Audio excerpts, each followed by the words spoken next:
Seahawks fans, wherever you may be. Welcome back for another edition of the Seahawks Playbook Podcast. Join your host, Bill Alvstad, and co-host, sports writer and football analyst Keith Myers, as we talk Seahawks football.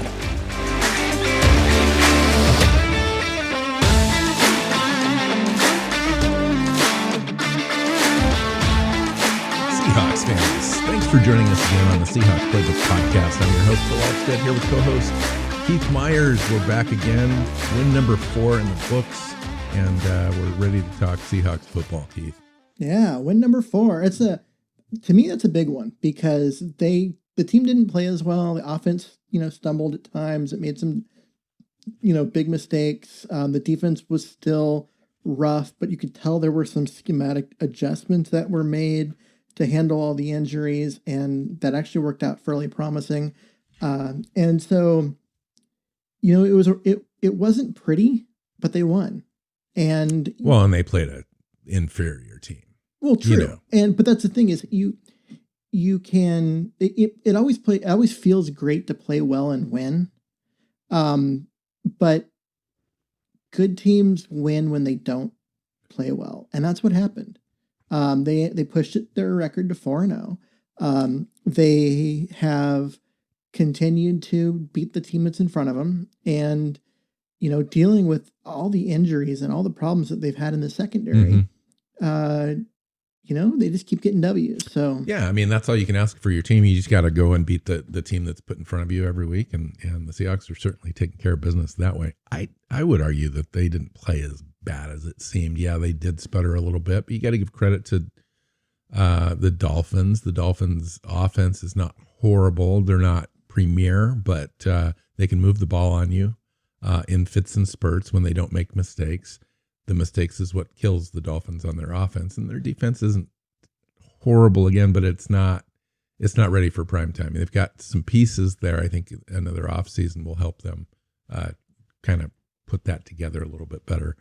So let's talk about the Dolphins game coming up. We've got a game coming up on Sunday Night Football against the Minnesota Vikings at CenturyLink Field. We're going to get into all of that and just the comings and goings of the week as we normally open up with, and a few fun stats and kind of to put everything in perspective. So today the Seahawks had a couple of personnel moves and a couple of interesting visitors. And I want to talk about that just real quick. So the Seahawks released DeMarcus Christmas, original 6th round pick from 2019, originally cut out of camp and then re-signed to the practice squad. They released him from the practice squad this week. They currently have a couple of openings there. They did protect this week Gavin Heslop, cornerback, and DeMarcus Randall, the safety, are protected this week and probably will likely get activated onto the roster. That usually is an indicator.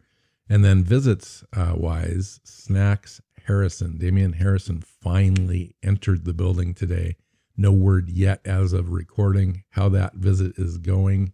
I would imagine, however, given the long-term interest in this particular subject, if they can come to terms, it seems like it would be a likely signing. Keith, what are your thoughts on Harrison being signed to the Seahawks if it happens?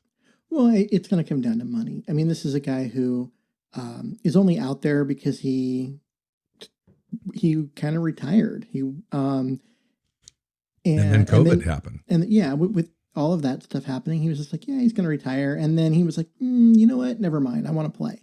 And so now he's, looking around. And right now he has visits lining up with Seattle, which he was supposed to come in last week. And I never heard why he chose not to, but he didn't. But he's in Seattle now. And then next, he's got a visit lined up to Green Bay. And you have to think that if he leaves Seattle and gets to Green Bay, he's not going to leave there. But if he does, the Bears are also interested. So it's not like Seattle's his only option. And so he's probably going to ask for some money, more than a league minimum kind of deal, which is what you normally sign to guys to at this point in the year. But, it's going to come down to, is the team willing to pay that for run stuffing defensive tackle. Now, a great former first team All-Pro run stuffing defensive tackle, but a run stuffing defensive tackle nonetheless. And honestly, they have a lot of problems on the defensive line, but a run stuffing defensive tackle is not that problem. Although what I would hope is that if they do end up signing him, it becomes where Jerron Reed becomes a pass rush specialist like he was a couple of years ago, and they just turn him loose and try and generate some inside pass rush that way instead of asking Reed to do everything. We'll see. It's definitely a possibility, but it's not necessarily the perfect fit for Seattle. They need pass rushers.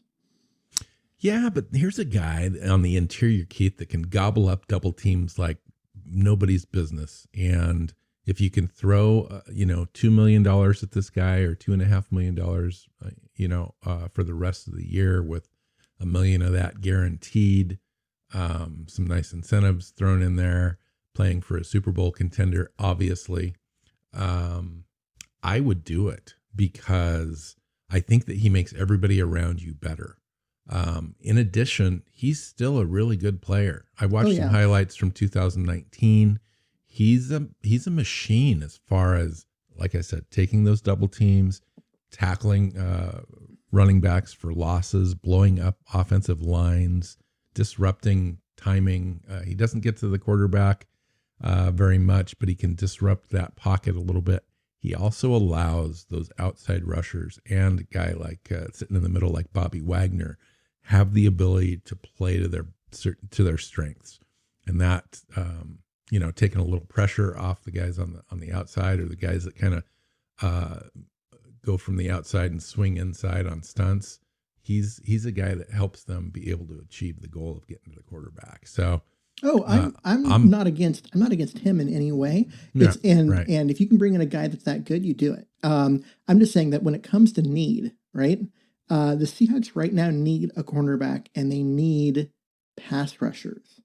And like those are two things that I think this team definitely needs bodies at those positions. They don't seem to be bringing those guys in though. That's because those guys aren't available, not at the talent level they need.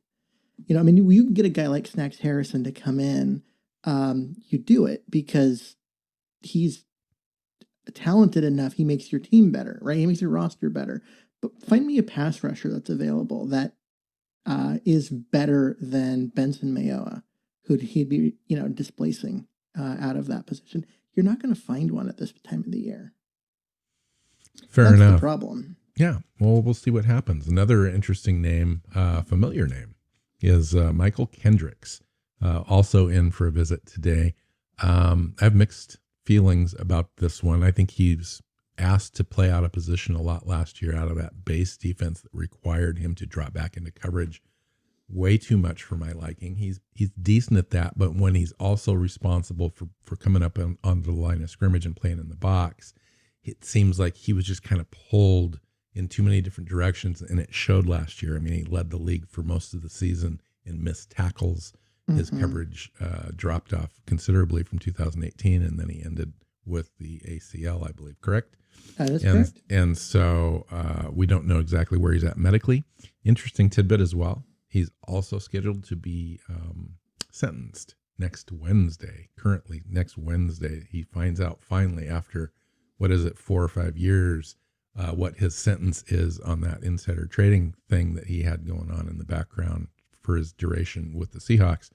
That's kind of coming out. So I don't expect him, if they're truly interested in him this week, I don't expect he's signed this week. I do expect, though, that if he clears up, it might be a better option than Cody Barton if Jordan Brooks is out for an extended period of time. Well, so, okay. The insider trader thing, like he's come out and said, yes, he did it. He didn't understand that that's what it was that he was doing and that it was wrong. He's paid back all the money. He's done all of that stuff. And one of his co-defendants in the case, who was a little less contrite about what happened, just got 3 years probation and nothing else. And so it looked, all things considered, he would probably be in line to get that or less.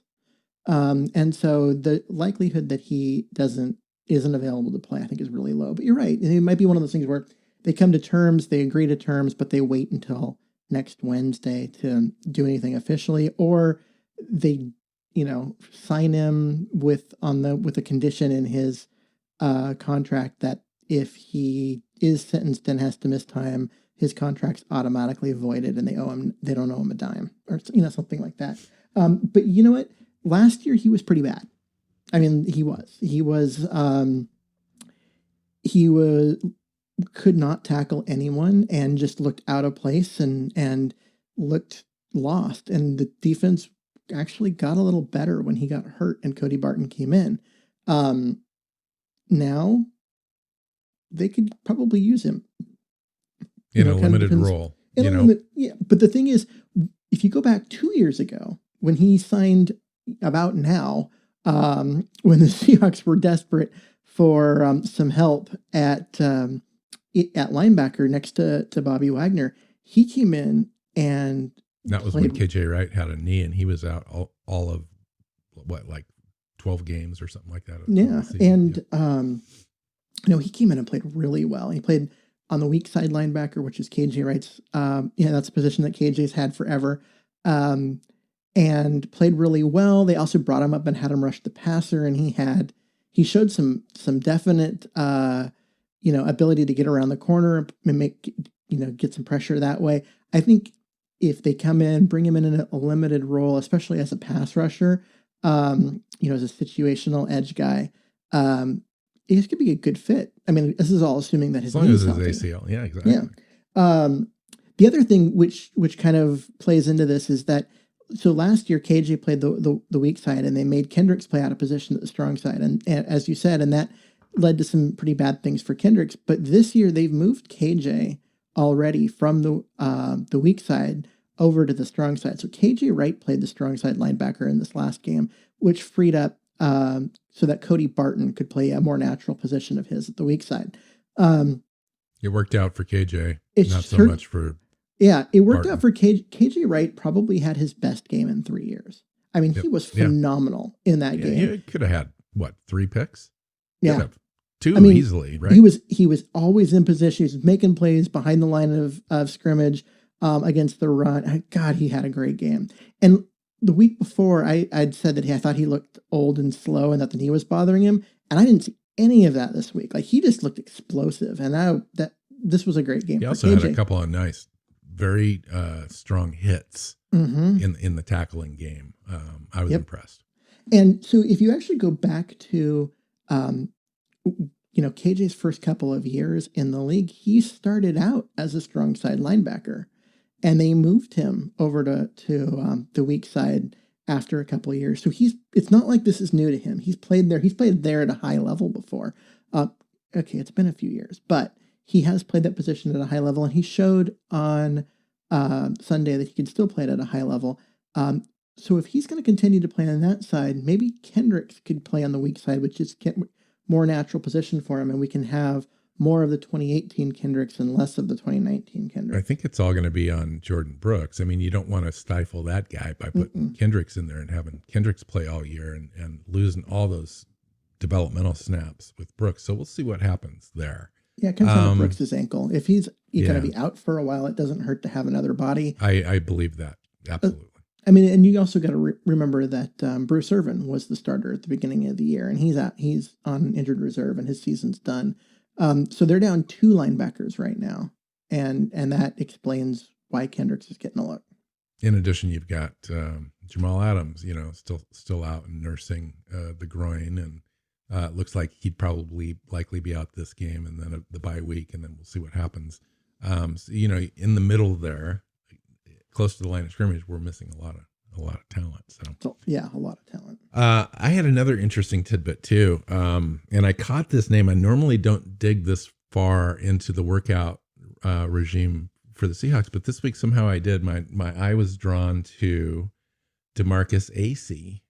The defensive back came in for a workout. Now, the reason that I was kind of drawn to this is when we did all those kind of prospect shows back in the spring, DeMarcus Acey was one of those guys that I was looking at as a developmental corner that we would draft, in the 5th, 6th, 7th round to kind of come in, be able to develop as a long press kind of corner. And he fit the bill, and he was always hanging around in my mock drafts and so forth. So saw that he was coming in. He actually went to the 49ers as an undrafted rookie free agent and was cut out of camp. But for a long time in camp, he was their number one developmental kind of prospect that was the undrafted guy that everyone really kind of wanted to hang around the team. He didn't make the cut, and he was in for a visit.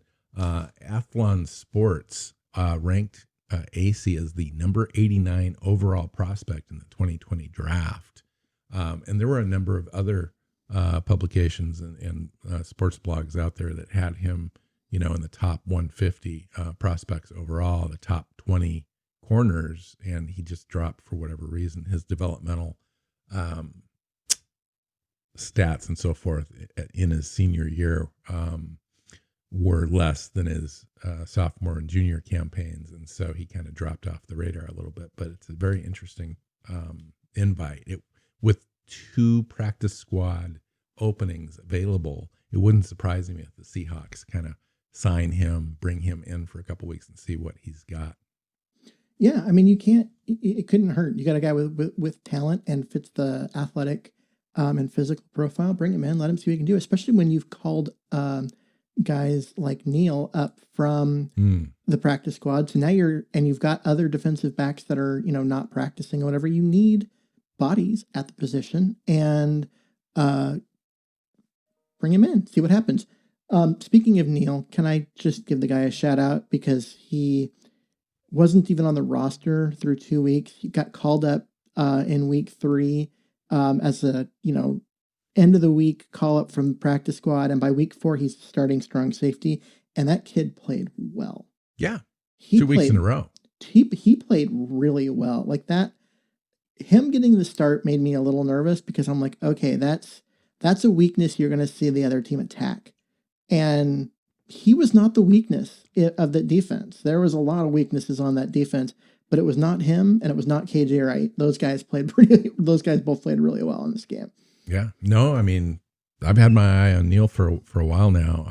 I thought in the spring that he would be one of those candidates that would stick, and didn't make it out of training camp, but he's certainly making it difficult for the team now to send him, back to the practice squad. I think he may be on the roster to stick. We'll find out what happens when Jamal Adams comes back. Just some tidbits and some comments, Keith. Seahawks have generated 8 takeaways this season. 6 of those 8 takeaways have been converted into touchdowns. And the other 2 led to game-ending kneel downs. Seahawks are finding ways on defense to be able to take the ball away and basically kind of help the team put away games at the end. And that's a good thing, because if you're not going to be able to get to the quarterback and you're not going to generate a lot of unconverted third downs, those takeaways really help give that ball back to one of the best quarterbacks in the business, if not the best quarterback, in Russell Wilson. Well, you're saying 6 of those 8 interceptions have led to touchdowns. And I'm sitting in my head thinking, I'm like, okay, that's 75%. What's the percentage of the Seahawk drives in total that lead to touchdowns? And I'm like, it might be close to 75% the way Wilson has been playing this crazy. year. Well, in the red zone, they convert quite a bit. Now they struggled a little bit a couple different times, and we'll talk about that today. But and as far as the defense goes, we're allowing a lot of pass yards, Keith. In general, teams are able to throw on us, and it's just by nature of being up in games as well. But the Seahawks have won 10 straight games against 300-yard passers.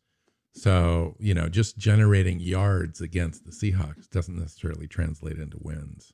True, but these are a lot of yards. They're giving up over 400 yards a game on average.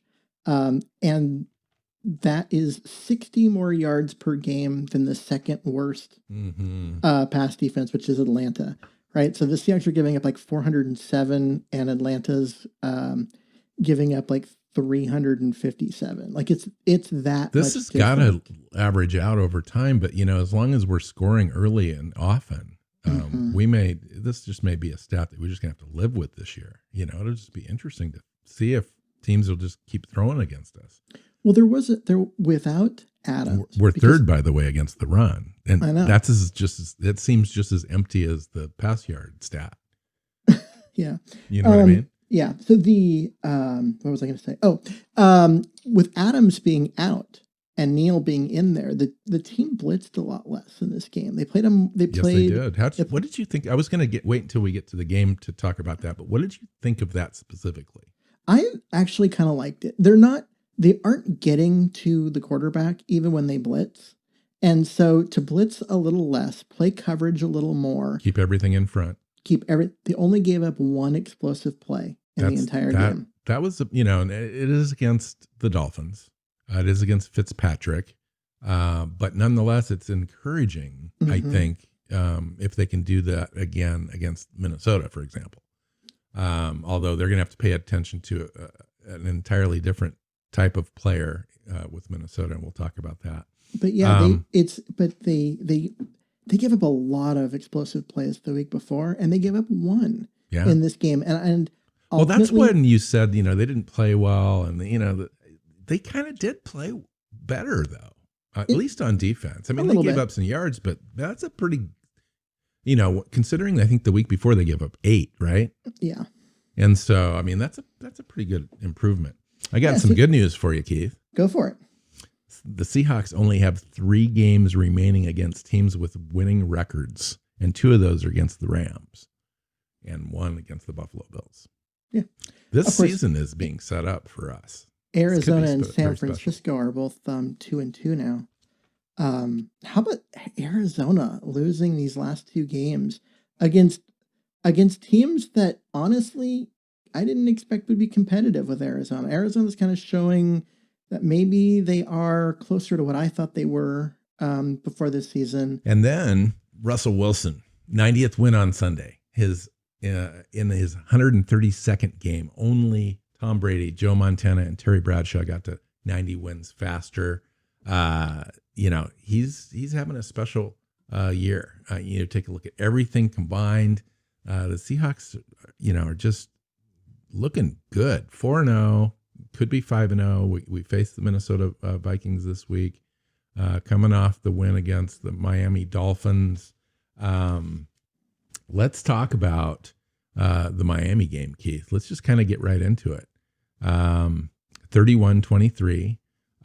Didn't quite get to my prediction. I think I had Miami at 24. I said that they couldn't get past 24, and they didn't. But the Seahawks didn't get to my 45, and I thought they would. But if you take a look at the red zone things that they didn't convert, I'm right up there, man.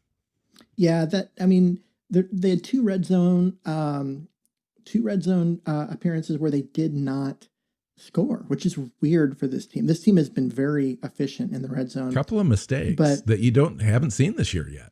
Well, an interception and then a sack taken by Russell Wilson. Yeah, well, on the sack, like it's 4th and 3, and I don't have any problem with the team going for it. And him, no, me neither. From the 18-yard line, and him taking that sack. A lot of it had to do. I mean, the pass rush just got to him really quick.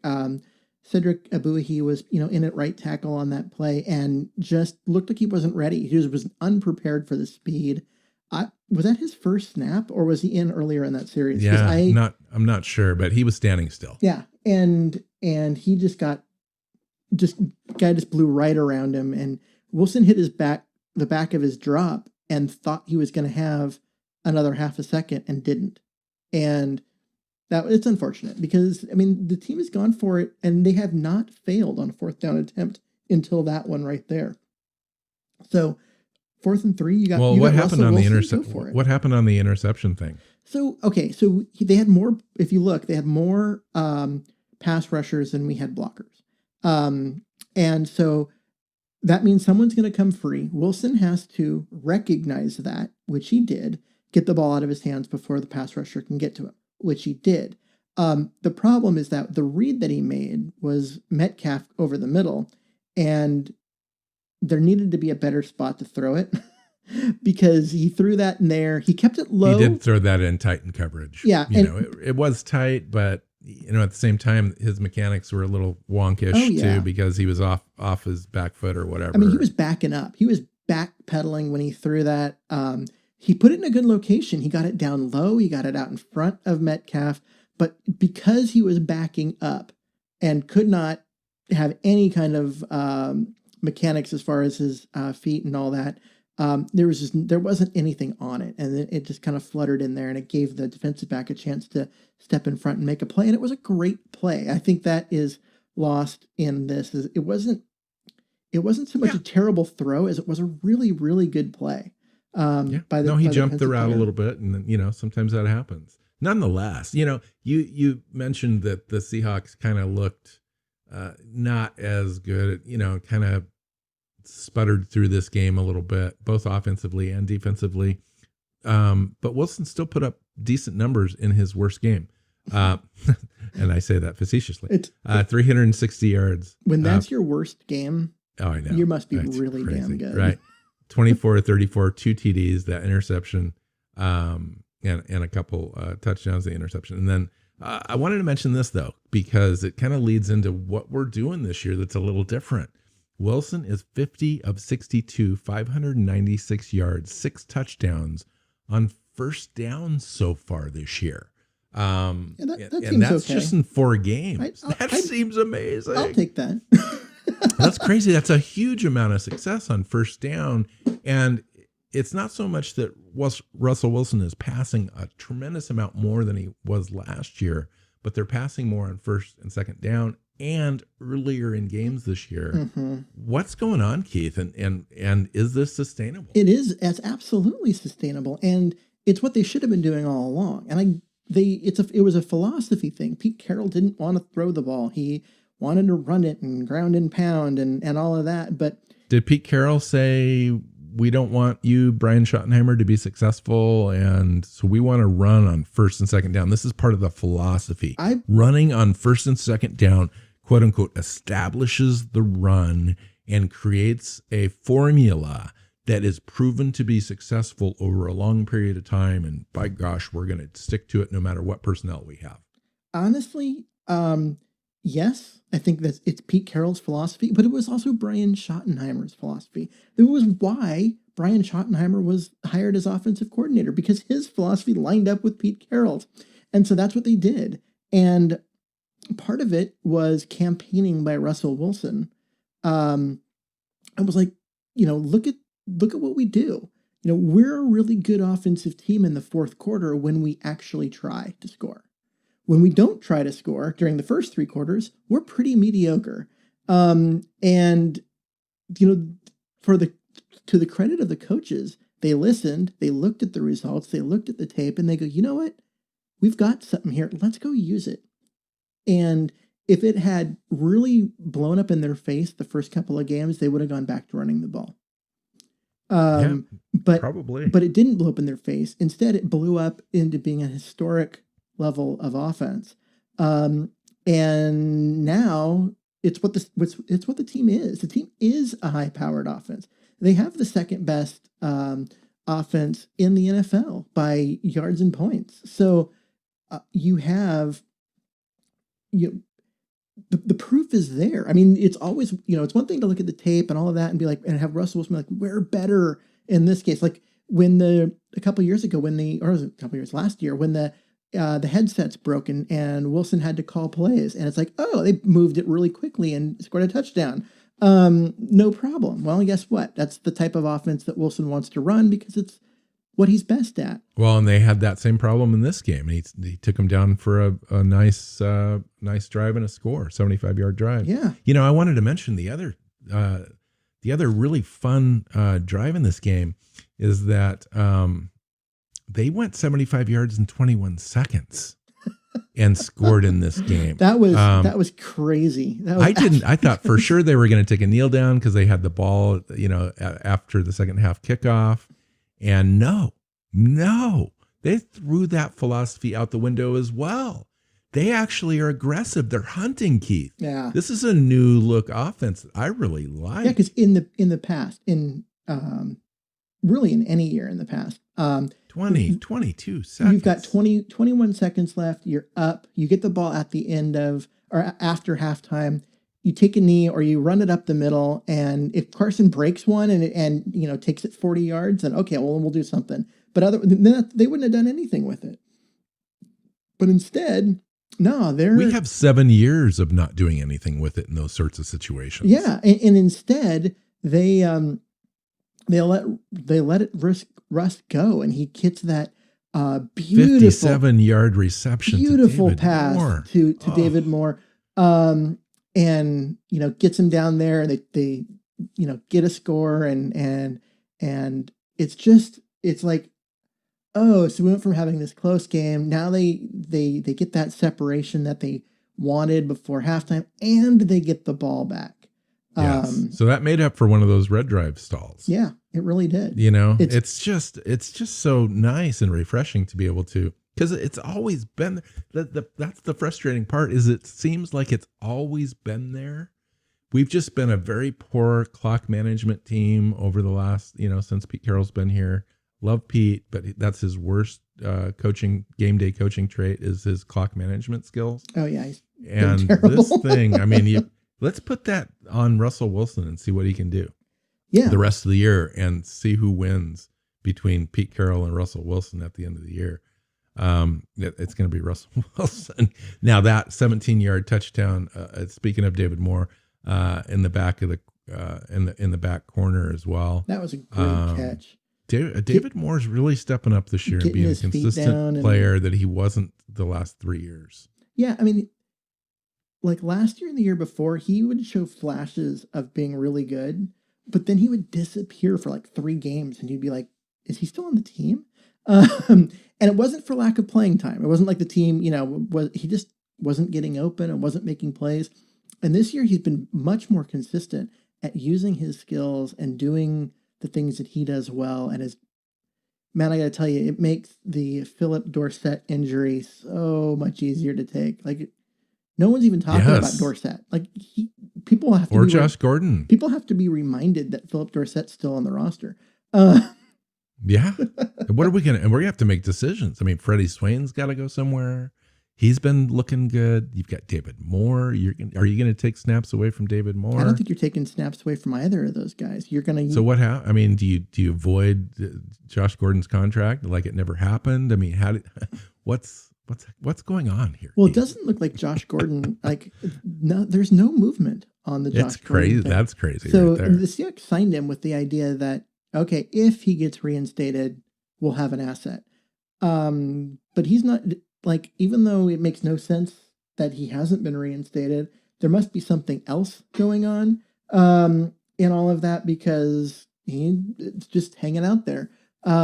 It's the Dorsett thing. If Dorsett gets healthy and he gets ready to come back, he was set to be the third receiver, and his speed really. I still think that we can use him as a fourth receiver just for breaking the defense open. Yeah, his speed, because now you've got 3 guys who can go deep, so you're really relocating the safeties back. But then you also plus Freddie Swain. Freddie Swain's got 4.5 speed, I think. Yeah, he's not the burner that Lockett and Metcalf and Dorsett are, but it doesn't mean he can't get back. He can't get deep.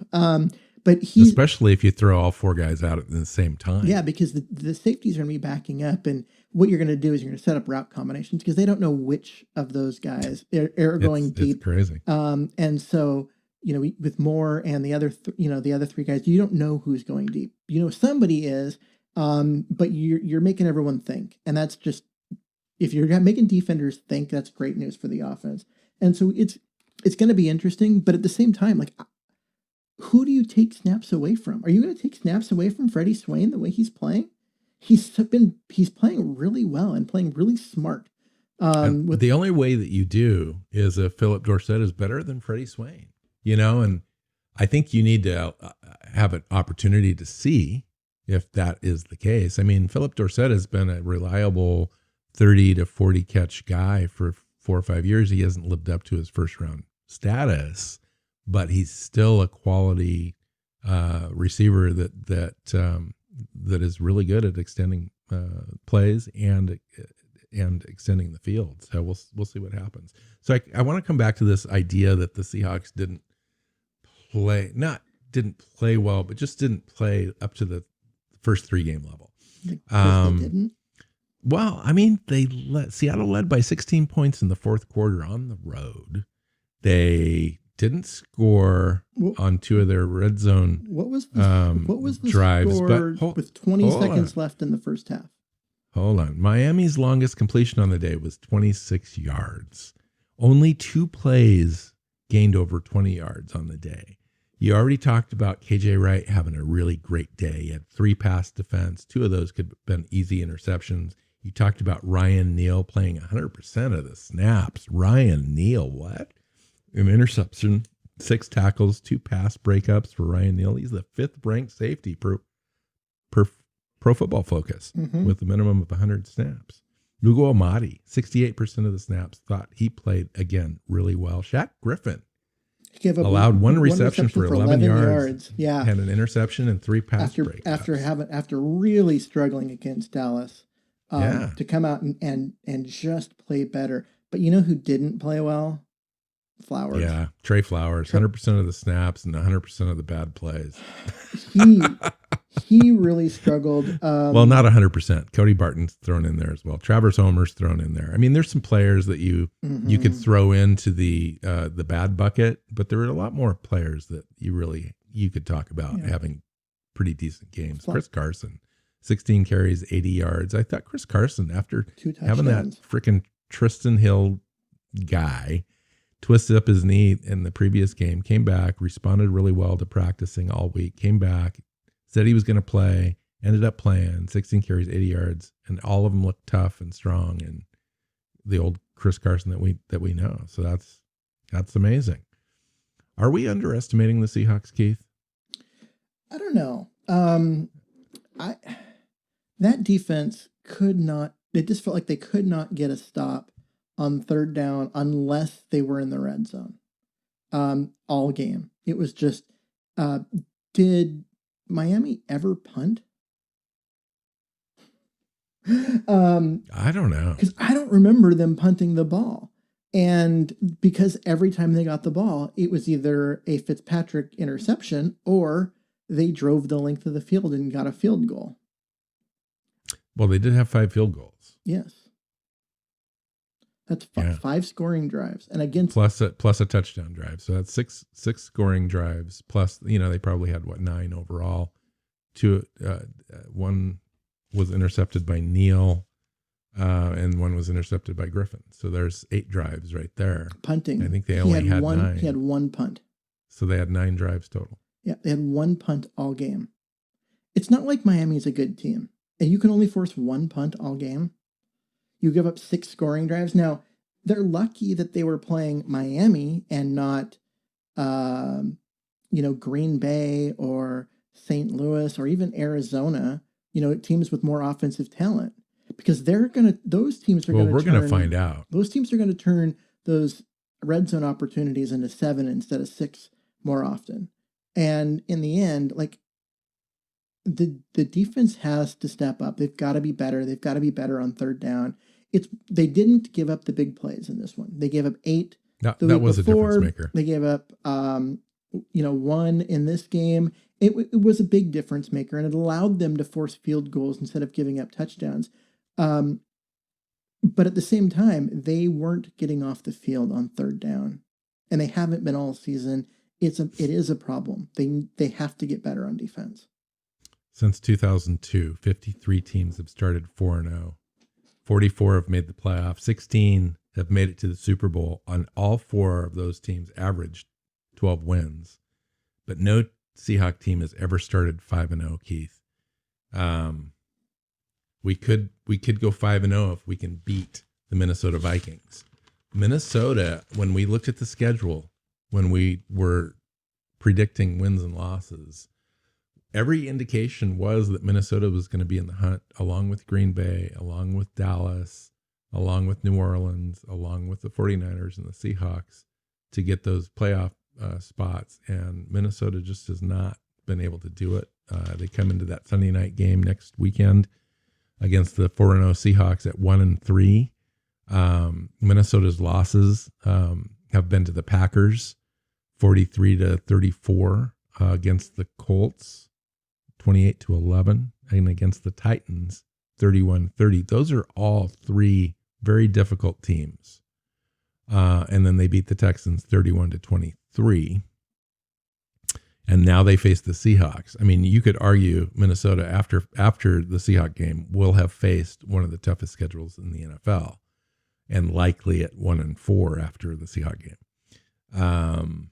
That's a tough early season schedule, I have to say. It is. They also haven't been very good. I mean, you look at they were supposed to be one of the top 3 defenses in the league, especially after they made that trade for Yannick in the middle, to give them like another elite pass rusher.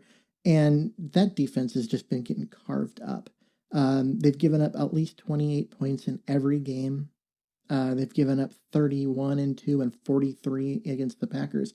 Yes. They just are giving up points like crazy. And and Cousins turning the ball over. Yeah. And that's the difference. Well, and Cousins is living up to more of his talent level. He throws. He didn't have a turnover against the Texans, but in the first 3 weeks, he had 6 interceptions, which led the NFL. Yeah. He's been kind of a turnover machine.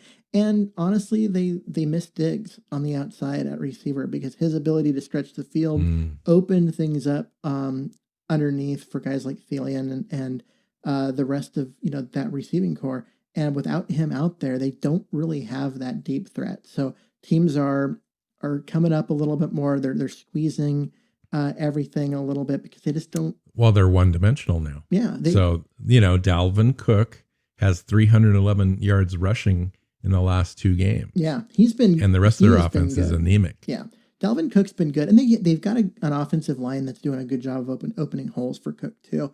But this is really going to test the Seahawks. And the philosophy of the Minnesota Vikings. So here's the problem that the Minnesota Vikings have. They got to keep up with Russell Wilson and Seattle's offense with Dalvin Cook as their running back with no other offensive options. Yeah, that's the problem. You've got Dalvin Cook. He's your best offense. Do you stick with that? Even though, Seattle's got Russell Wilson and their high-powered offense. Do you stick with Dalvin Cook and lean on that, or do you go away from it and give it considering to your the Seahawks are third in the NFL in defending the run? Now that could be a little misleading, but nonetheless, Seattle is decent at defending the run. They are good. They gave up a couple of big plays early in the Atlanta game, and then they kind of tightened it up, and then the score got away from Atlanta, and they threw all the time. But if you look what Seattle did to Ezekiel Elliott, he never really got going. He never really, was able to string together, 2-3 runs in a row that were good, positive runs, and they did a good job there. And that's it is kind of the strength of Seattle's defense is they are a good run stuffing defense. I would love to have Snacks Harrison for this game, but they can't defend the pass to save their life, and so. Right, but then we're dealing with Cousins. Yeah, now he's a great dink and dunk guy and underneath guy. He's not bad. He's very bad at the end of games when he has to win a game for you. Mm-hmm. But for 40 minutes of a football game, 45 minutes, he's a decent quarterback, and we may have issues trying to stop their offense from going up and down the field. Now the question will be, can we keep them out of the end zone for touchdowns, and can we generate some turnovers? And I think those are going to be keys as well. Yeah, I mean, and he's been a turnover machine this year, and with the Seahawks being able to pull Diggs and Neal up a little closer to the line, and Flowers isn't going to have to worry about getting beat over the top as much just because they don't have. What's going on with Dunbar this year? We knew Dunbar was kind of susceptible to injury, but I'm a little concerned. It's so early in the season. Yeah, I mean, I don't really know. That's the problem, is we don't really know. Like Pete Carroll said that, yeah, it's, his knee's a little sore and it's kind of week to week, day to day. We'll see. They kind of expected that he might play in this one, but then he never practiced. So we knew he wasn't going to. We'll see. It might be one of those things where they're just trying to wait it out until the bye week and give him, that extra time off and then bring him back. And so they're not, don't rush him back. Being 4-0 and playing against a team that's 1-3 that can't throw the ball deep gives you an opportunity to wait. And a bye week left next. Yeah. Mm-hmm. Interesting. And Flowers has not been good in coverage, but he does tackle well. He's good against the run. And when he doesn't have to worry about speed on the guy in front of him, he's not bad. It's just that when you put him in a situation where he's worried about his lack of speed getting the best of him, he starts bailing on routes early and gives up a lot of receptions underneath. And that's what happened to him. Devontae Parker just ate him alive. Yeah, it'll be interesting. I just don't think that the key to the game is basically stop Minnesota's rushing attack, get an early lead, and force Cousins to beat you, which he can't. He that's the formula to win. And and until that changes, that's the way it's going to be. But I always thought that Minnesota had a really pretty decent defense, especially after Yannick Ngakoue was signed on there. And then they've got Michael Pierce at defensive tackle, Daniel Hunter, Anthony Harris at safety, Anthony Barr at linebacker. It's a good nucleus of players there, but they just haven't been able to stop anybody. I mean, the Packers 43, Colts 28, Titans 31. They did hold the Texans down, but the Colts Texans offense, are having a hard time. The Colts offense isn't great. The Titans offense, it's Ryan Tannehill's played well this year, but does anyone trust Ryan Tannehill yet to say that he's like a difference maker?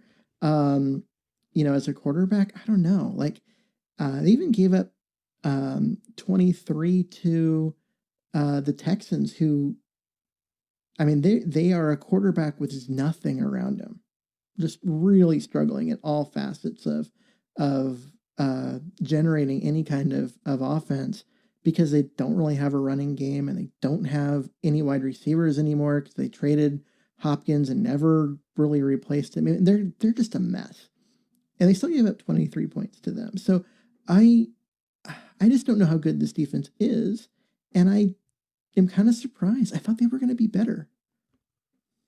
Yeah, no, I hear you. Yeah, it's hard to know what to make of Minnesota.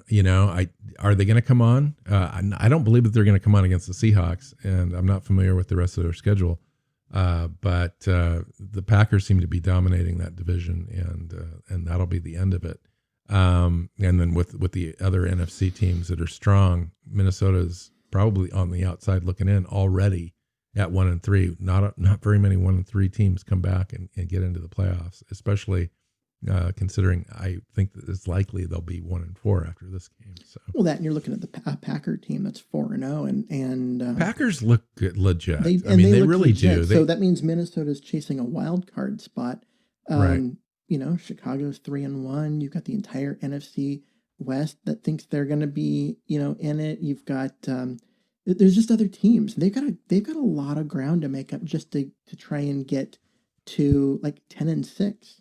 Right? If they end up 1-4 after this game, you got to get to 10-6 to make the playoffs. Right? That means they got to go 9-2 after that. Yeah, that's not going to happen. With 2 games against Green Bay. If Seattle wins this game, we only have to go at 7-5 to be, or 7-4 the rest of the way, something like that, to be 12-4. Yeah. Yeah. Crazy. Then you're talking like first round bye kind of level. Well, I know. It's crazy. Starting 5-0 would be great. That's what I would predict in this one. Now, if you go back to our I am. I'm looking at them right now. Oh, okay. So you could go back to our thing, because you had the Seahawks winning this and getting to 5-0 going into the bye week. I did have them going to 5-0. It's crazy how this is kind of playing out. And I had them losing this game and dropping to 3-2. Right. Right. But I had 4 losses on after the bye week, and you had them with 3 losses after the bye week, and you had them at 11-5, and I had them at 12-4. Now, I think that it's likely they still get to 12. I mean, they're going to get, I think, to 12-4. The question is, can they get to 13-3, or can they get to the mythical 14-2? Because who are you afraid of on this? On the schedule? The remaining schedule, maybe the Bills at the Bills. And then everything else is totally doable, even in our own division. Those games are doable. Now, it's hard to win 2 times against your own division. I get that. So maybe one of those Cardinals games comes off. Maybe the Rams, the way that they're playing. I don't know what's going on there. Maybe. But that's it. But even if you go 3-3 in the division, and let's say you lose the game against the Bills, you're still looking at a 12-4 record. Right. That won the division last year for the 49ers in the Super Bowl. Yeah. And so you look at that. I mean, who do they look at? Some of the games they have left, right? They've still got to play the Jets, the Giants. You got to play Eagles, a little bit of defense in the playoffs, though. So that's going to be the test. But I'm just, as far as getting there, you have the Jets, the Giants, the Eagles, and Washington still on your schedule. Yeah. Show me anything that those 4 teams have done that make you think that they're capable of even giving Seattle a reasonable game. That's why if you get to this 5-0 situation, I do honestly believe that was one of the tougher parts of the schedule. It's always difficult to open 5-0. Seahawks have never opened 5-0. They've gone 4-0 twice. Both those teams ended up in the Super Bowl. They, when you take a look at after the bye schedule, you've got at Cardinals, 49ers at the Seahawks, Seahawks at Bills, Seahawks at Rams, Cardinals at Seahawks, Seahawks, Eagles at the Eagles, Giants at the Seahawks, Jets at the Seahawks, Seahawks at the Washington not the Washington football team, the Rams at the Seahawks, Seahawks at 49ers. There's not a single game on there that I'm afraid of. Right? Mm-hmm. Even the Bills. I think the Seahawks can go in and smack the Bills. Why not? Like, the Bills have a decent defense, but they're not equipped to handle a guy like Russell Wilson. No team is equipped to handle a guy like Russell Wilson. That's the thing, is when you've got a guy like Russell Wilson and you've finally taken the handcuffs off and let him play, he is going to put up points. And giving him carve you up. Giving him a weapon like DK Metcalf and another, and Tyler Lockett, and then throwing in a very good, competent running game behind Chris Carson, like that offense is going to move the ball. They are going to score points. It doesn't matter who they're playing. Right. They just need to slow somebody down just enough. Yeah. And that can include turnovers. So, which is so far I think the Seahawks I think the Seahawks have an interesting formula. If they can get just a little better on defense, I think, which is possible. You get Adams back, everybody gets a little more comfortable. Dunbar comes back, you start playing, you get Flowers out of there, you start playing, you're a little bit more solid. Their pass rush, maybe Snacks comes in, solidifies that center of that defense. And then and by just virtue of osmosis, the outside edges become better because the whole unit is now operating in sync. And so how many snaps that's my pie in the sky kind of outlook. How many snaps did Robinson play in this game? Alton Robinson, I don't have the snap count in front of me, but I think it was around 20. Yeah, he didn't seem to play much, and I was expecting him to get more run. Yeah, he's sharing time with DeMontre Moore, which is interesting. So DeMore actually had more snaps than Robinson in this game, which I believe. Yeah, I mean that's a little frustrating, honestly. And Moore, I just don't recall ever calling out his name. Yeah, that's the thing is he didn't play. He didn't. And play, Robinson had that tremendous tackle in the backfield that kind of saved a score at one point towards the end of the game there. So yeah, I mean it's Robinson's a playmaker. So I got one more little thing I wanted to run through you. I just want to call out a bunch of players and have you tell me what you like so far and what you're hoping to see. We're 1/4 of the way through the year. What you're hoping to still see from that person. Russell Wilson. Just keep it going. You don't need to do more. Don't try and do too much. Just do what you've been doing and lead this team. Chris Carson. I need to see him. He's held onto the ball, which has been very important. But I want to see him stay healthy for a few games, and he just seems to always be banged up and on that. And we haven't really seen Carlos Hyde get in sync yet. Of course, Rashad Penny's sitting out there. Carlos Hyde on IR didn't play this week, injured shoulder. And the thing was, you and I both expected Carson to sit this game out because of the knee after the stupid play in Dallas, and for Carlos Hyde to get an opportunity to show that he is, a top flight running back, which he has been when healthy his entire career, when healthy. But instead, Hyde comes up lame with a bad shoulder in practice, misses the game, and Carson's out there on, half a leg, with his knees sore, and grinding the ball out and doing a great job. So, and then we were handing the ball off to, I want to get comments on Travis Homer and then the potential idea of DJ Dallas. So talk to me about that situation. Travis Homer, 4 carries for 5 yards. The guy is not a running back. He just isn't. And, but that's painfully obvious. Yeah. 4 carries. What did you say? 4 carries, 5 yards? Yeah. And in one of the games, it was 2 carries for -2 yards. One of them, it was like 4 carries for -1 yards. Travis Homer did have a touchdown. He did, but it was a receiving touchdown. And I'll tell you this, he had a blitz pickup. Yes. With a guy coming clean, and he had to slide across, pick it up, and he did it beautifully. And it opened up big play for Russell Wilson. And he catches the ball out of the backfield extremely well. Had a touchdown catching the ball out of the backfield. Travis Homer has a role. He's also been pretty good on kickoffs too. I mean, he hasn't. He hasn't been. I mean, you can't say that a guy just because he doesn't drop the ball has been good on. He hasn't been great, but he hasn't been bad. He's getting the ball when he does get it. He's getting it out to the 25. He looks timid. I think he's been fine. Freddie Swain, DJ Dallas. Talk to me about DJ Dallas in Homer's role. I'd like to see DJ Dallas get more playing time because he has. Me too. He has a lot of the same. He showed me a lot of juke in one play that Homer had never shown me. He has a lot of the same attributes in the passing game that Homer gives you, but he gives you that inside running that Homer never will. And he just, therefore, you have to respect that he's going to run the ball, that the team will hand it to him when he's in there. You don't really have to respect that they're going to hand the ball to Homer, because even if they do, you come up and stop him. What you have to be ready for is the pass. Well, okay, that means pass rushers know what's going on. Why if Travis Homer's generally in there to catch the ball out of the backfield. Most defenses know that. He's not getting a tremendous amount of handoffs. Chris Carson's, 16 carries or 18 carries or whatever for 80 yards. But as soon as Homer comes in there and touches the ball, it's a negative play. I'm just wondering what defenses are seeing, if they're scheming that poorly on Seattle's part.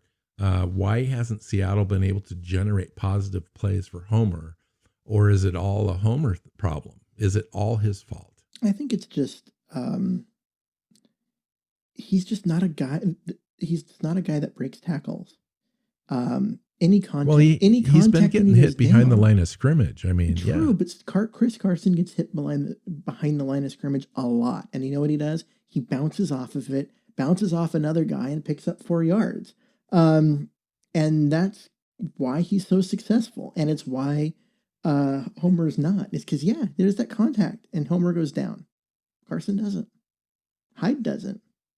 And honestly, I want to see what DJ Dallas does, because he's only had a couple of plays, but I liked what I've seen from him on those 2 plays.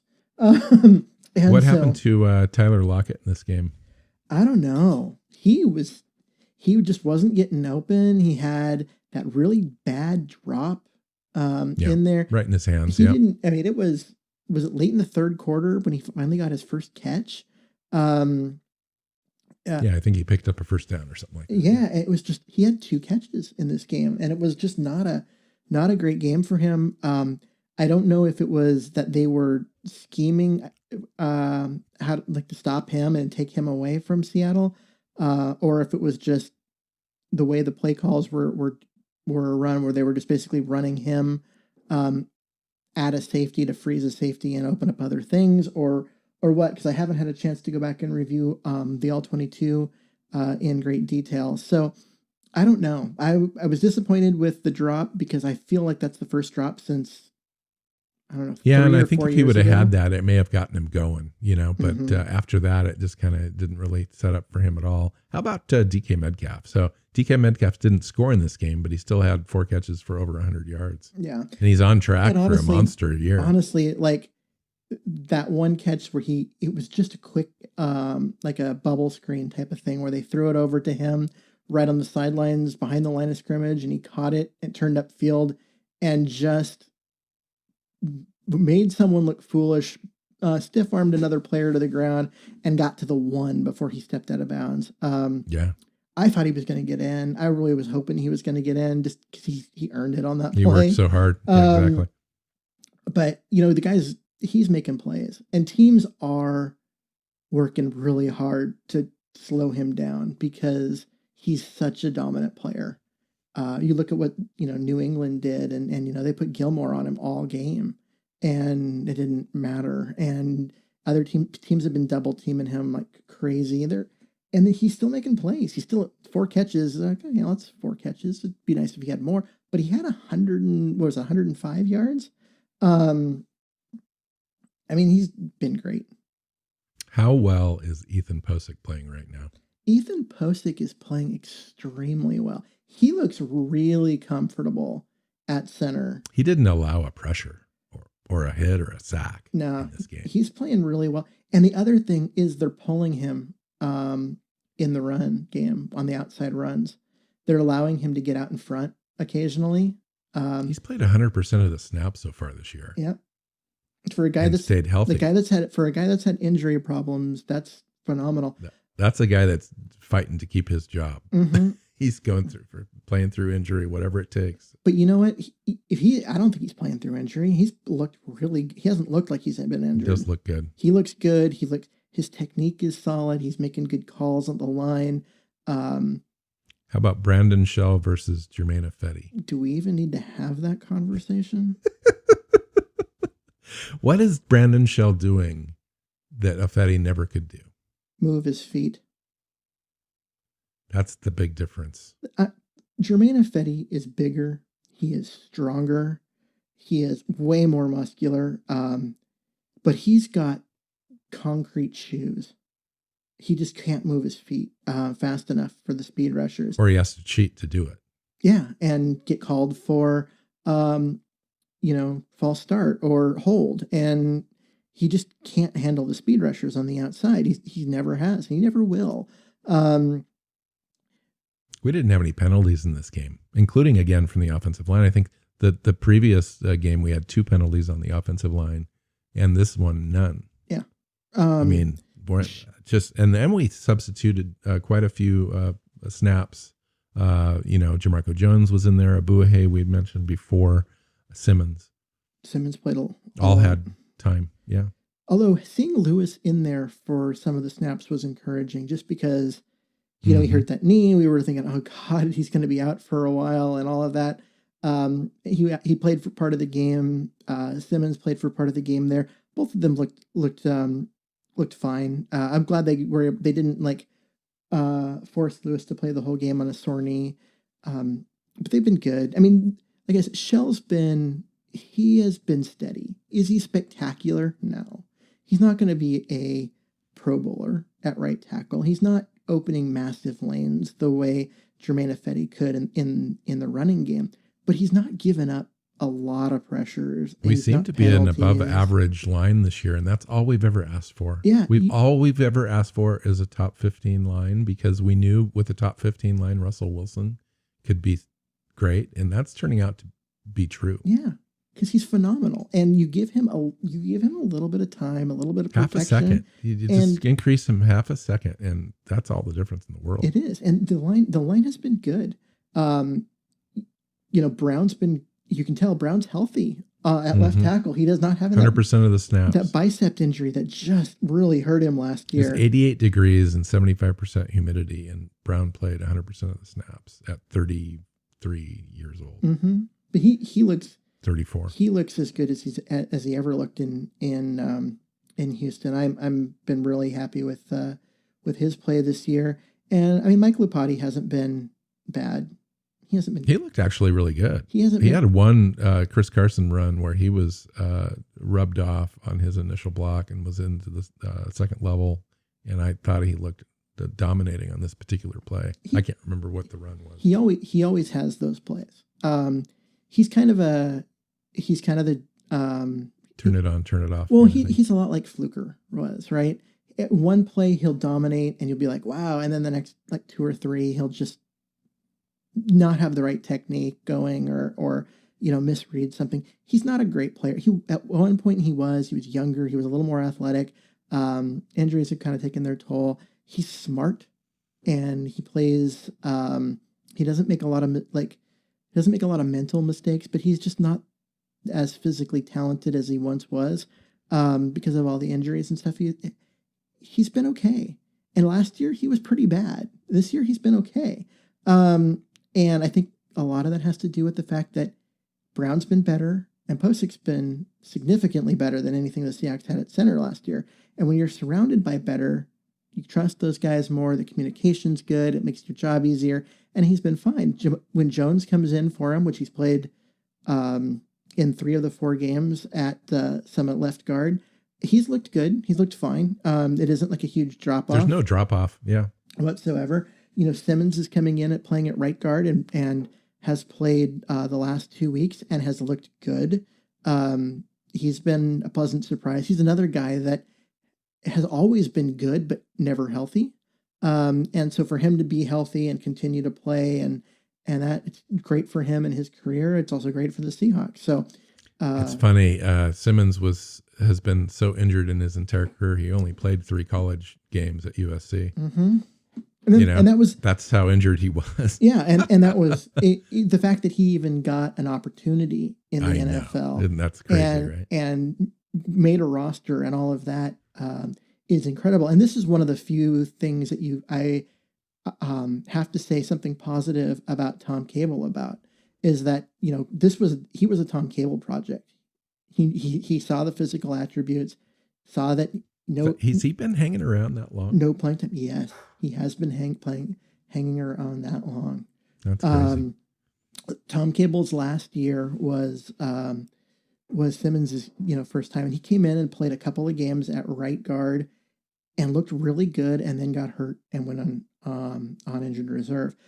But those 2 games were really promising, and then he missed the entire next season on injured reserve also. And this is really the first opportunity that we've, got a chance to see him with some semi-regular playing time, and he's continued to play well and look good. So if you think about it in terms of that's 7 players, right? The offensive line is 7 players deep of people who are playing. And we haven't even seen Finney. We haven't seen Finney. Our prized offensive line's free agent signing of the offseason. No, but Postic's been so good it doesn't matter. And honestly, you would think they'd work BJ Finney into playing guard just a little bit. The Seahawks have never, if you look under Pete Carroll, the Seahawks have never brought their backup center in to play guard. I mean, they will in a game because of there's someone who can. Is BJ Finney the backup center, or is Kyle Fuller at this point? I haven't looked at the depth chart lately. BJ Finney would be the backup center. And Fuller's never active on game day. Gotcha. And so they don't like to do that, because if you have both your centers playing, you just become really susceptible to injury at the key position on the offensive line, where your offense dies if you don't have a center. Because you can't, the snaps the exchanges are bad and all of that. It just becomes a major mess. So they just really haven't they've never really done that. And so to me, that was always a little bit frustrating, because they had some decent players over the years as the backup center, and they wouldn't play them. They'd play someone else at guard, and it's like, okay, or you could play them at guard and just sign another center if you're that worried about it. But that's kind of been their thing. So in addition to Jason Myers and Michael Dixon pretty much playing flawless football so far this year. Yes, they The have. special teams is overall ranked second DVOA as a unit. Mm-hmm. What's going on with special teams this year that's different than it has been for the last several years? I don't know. After last season, there was a lot of calls for Schneider to be replaced as the special teams coordinator. And everyone was kind of disappointed that it didn't happen. They were disappointed that it didn't happen when, Shoddy and Norton came in as the, when they did that whole change, they left Schneider there, and it was like, okay. But the special teams have been good. I think a lot of it has to do with just consistency with, Tyler Ott at long snapper, and just those three guys getting a chance to work together. And just everything is just working flawlessly. Myers has been good. I mean, let's say what it is, because I know people were really hard on him last year, even though statistically he was fine. He's been good this year. Yeah. Straight up. He's been excellent, right? So perfect On the year so far. Which is amazing. And of course, they're not asking him to do a lot because but that 55-yard field goal was legit in that heavy air in Miami. Oh, and not only was it legit, but it could have been from 60. I mean, it didn't just get over the bar. So a couple more players. What do you think of Poona Ford this year? Poona Ford's been good, right up the middle. He's a big. I thought he's been solid. He's been he's been moving around, not just in a box. Yeah. He's been moving up and down the line of scrimmage, which I really hadn't noticed. He's a very horizontal player, and his ability to get, laterally when teams are running, especially when they start running that outside zone, he moves laterally well. Isn't getting a lot of penetration, and therefore isn't really helping at the lack of pass rush. But that's not his job. His job as a nose tackle is to eat blocks and be a run stuffer, and I think he's doing well. How do you think LJ Collier's doing? He's been up and down. The fact that he seems to be defending the run pretty good. He is defending the run, he's defending the run really well. He's not really getting upfield and getting pressure on the passer quite as much as the team needs him to. But that's kind of not who he is. I mean, he's a guy that doesn't have that quick twitch speed. He's a guy that is built around strength and a bull rush and winning that way, and it makes him good against the run and not as good against the pass. But he's also made some key plays at key moments. He had the first big pass rush play of the season for Seattle. Now it ended up being intentional grounding, and he didn't get credit for a sack, but in the first game he made a big play there, and in this game there was. Fitzpatrick got sacked, and the three guys that were all there were Collier, Monet, and Rush. Right, that is a lot of run stuffing beef that just made it to the quarterback somehow. I mean, that's like 1,000 pounds of player. That's probably more than 1,000 pounds of player, all getting to the quarterback all at once. And so he has had some plays. He's also disappeared at times because he just doesn't win often enough on those pass rush snaps. So where would this team be without Ryan Neal and Ugo Amadi? Oh, they'd be playing trouble. Yeah, two players. Amadi didn't get hardly any snaps last year. You can barely count it. And Ryan Neal off the practice squad, a 3-year practice squad type player. Coming in and making plays all over the field for the Seahawks defense when it desperately needs playmakers. Yeah, I mean, both of those guys have been good. And the thing is, so Amadi was supposed to be the nickel player last year, and the team just never trusted him. And then when he finally played at the end, and he was supposed to be this year, and then he was going to get bumped by Blair. He got bumped by Blair because they went to this big nickel where they were really playing 3 safeties instead of a traditional nickel corner, which I didn't have any problem with. I mean, it looked good, and whatever you got to do to get a player like Blair on the field, you do it. And Blair got hurt, and Amadi came in, and they've switched up a little bit how they're using the nickel now, and they're playing him more like a corner. But he's been good. He's been great. you could argue he's been their best corner, or at least their most consistent corner. Yeah, it's interesting. Year. I mean, Griffin's really come on the last couple of games, but overall, Amadi, I mean, he's just been in on a lot of tackles and sure tackler and breaking up plays and pass defense. And yeah, I just can't say enough about the way Amadi's been playing. Mm-hmm. You know, it's just been one of those, not necessarily completely surprised, but it's just been a real nice revelation to be able to have a player in there that looks like maybe he could play there for a long time for the Seahawks. Now, what do you do with Blair as time goes on? I don't know. But somehow or another, it all needs to fit together. I will trust the Seahawks coaching staff to figure that out. What about Ken Norton Jr., Keith? We keep going back to this idea that maybe it's scheme oriented. And teams have got the Seahawks figured out, and they definitely play a conservative brand of football when they're up by 2 scores, and they're allowing teams to throw all over the place on them, but they're still winning games. Where does that formula break down eventually? I don't know. I don't really know what to think of Kent Norton Jr. at this point.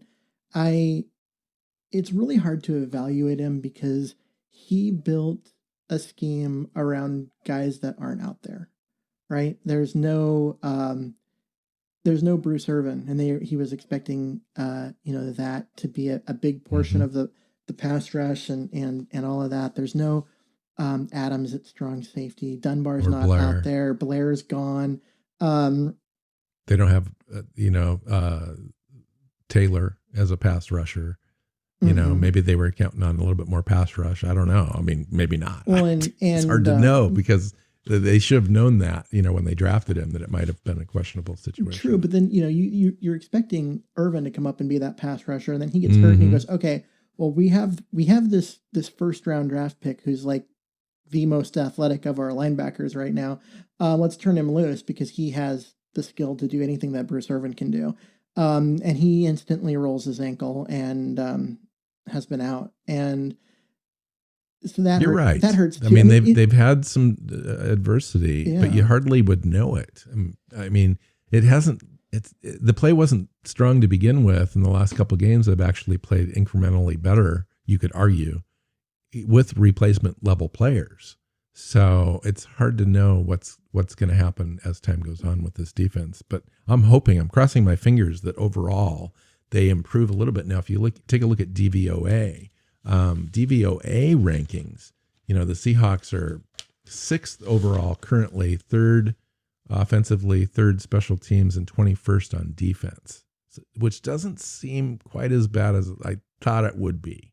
It seems like maybe they were 25th, 26th, 27th, no better than last year, but they've incrementally improved overall. It's because they're not allowing any rushing at all. Yeah, they've been good against the run. Now, granted, part of that is game situation. Teams aren't trying to run on them, but when teams do try to run on them, they do a good job of shutting it down. I mean, the biggest one there would have been Ezekiel Elliott in the Dallas game, and he just never really got going, never really made an impact on the game, and that's an elite running back. So it's the Seahawks are good in that, and they're getting the turnovers that they need. They're forcing field goals instead of giving up touchdowns a lot, especially against the Dolphins in this game where they give up 5 field goals. So they're doing what they need to do. Also, they're also getting up big, and DVOA basically discounts garbage time stuff. And so when the Seahawks have been giving up a lot of garbage time yards and points, those are discounted. Those are discounted yards and discounted points that don't really count towards DVOA. So it's not surprising to me that they're better. 21, I don't think is good enough to win a Super Bowl. 21st. So let's take a look at the prediction against the Vikings. Before the season, I had it as a win. And the only reason I made that prediction, I thought they were fairly even on paper, but at home I gave Seahawks the edge. You had them as a loss. You want to have a revision, Keith? Oh yeah, because they're not. I really expected that defense to be better than it is. especially after the trade for Yannick. As a pass rusher, I thought they were going to be a monster up front and just give teams a lot of trouble. And you got Dalvin Cook running the ball well. They're going to be a defense and running team. Really take the pressure off Kirk Cousins, which you have to do if you're going to win with that, with him as your quarterback. And I thought they were going to be good. I thought they were going to compete with Green Bay for that division, but the lack of Diggs on the outside has really hurt that offense. It's made them very one-dimensional. It's been cooking nothing. Cousins has regressed this year so far. He has not looked as good as he has in the past. His last game, he was 16 of 22, 260 yards and 1 touchdown, but didn't throw an interception, which is actually a step in the right direction for him. But he only threw 22 passes. I mean, that's like a... That's what happens. Dalvin Cook had 130. Dalvin Cook had 181 versus the Titans, which is interesting. So, okay, what's your prediction then, revised? I'm going to say the Seahawks do what they got to do in this one because that defense, the front four, I still think is good, but the rest of the defense hasn't been. And you get bad defensive backs against Russell Wilson, you're going to pay the price.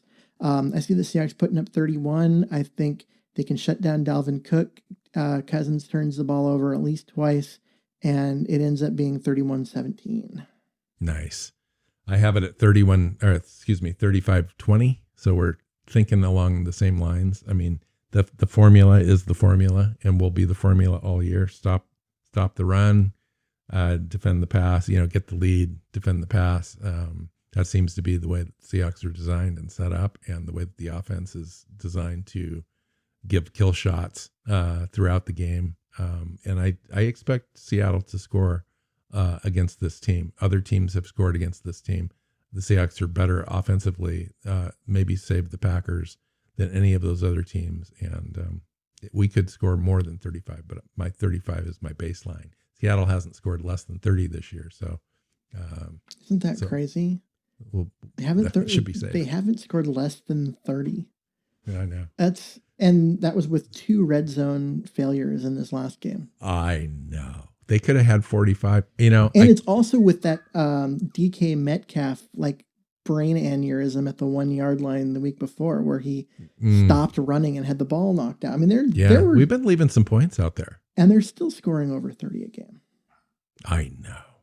It's going to be this year is so fun. I mean, this is just going to be a blast. So, all right, we need to get you out of here. We've been on here for quite a while. So enjoy the game Sunday night. I hate the fact that I have to wait all the way through Sunday. These night games are awesome because we generally do pretty well in prime time, but it's hard to wait all day for your team to play. Mm-hmm. But nonetheless, we get rewarded with the Sunday night game on NBC. So until next week, I get a chance to go up and watch the next game with my dad up in the Pacific Northwest. So I'm very excited about that. And I get to hurry home and then record the next show with Keith middle of next week. So find Keith on Twitter at Myers NFL. I'm at NW Seahawk. The show is at Seahawks Playbook. And SeahawksPlaybook.com has all of the podcasts, and subscribe on your favorite podcast app. You get it in your feed every week. You don't miss a show. Until next time, go Hawks. Seahawks Playbook Podcast listeners, thanks for joining us for another edition of the show. You can find us on Twitter. Bill is at NW Seahawk, Keith is at Myers NFL, and the show is at Hawks Playbook. You can listen and subscribe to the show at SeahawksPlaybook.com.